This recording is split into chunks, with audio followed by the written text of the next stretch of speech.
Baka kasi expect nyo, yung binayaran o yung programa natin is more of yung paano tinuturo ni Coach Mams. Hindi. Hindi ko tuturo sa inyo yon until hindi nyo napapractice yung fundamentals, until hindi nyo namamaster yung fundamentals. I want you to be effective in the most fundamental way or basic way. Sa dami ba ng pro players ngayon na napapanood nyo, ilan ang gumagawa ng super advanced na dribbling? Ilan? Name, nakilala nyo.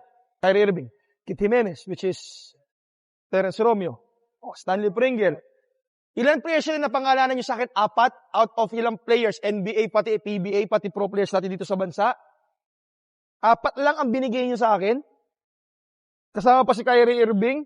Anong ginagawa ng rest of the players? Basic. Ang sinasabing example kanina, Don Montivero, San Cumana.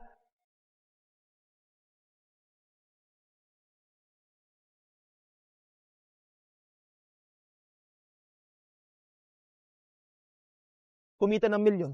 Klay Thompson na lang. San nabuhay? Napakabis. Wala mang kaporma-porma maglaro.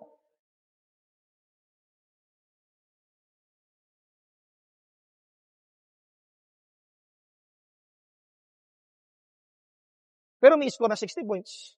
May score ng 50 points.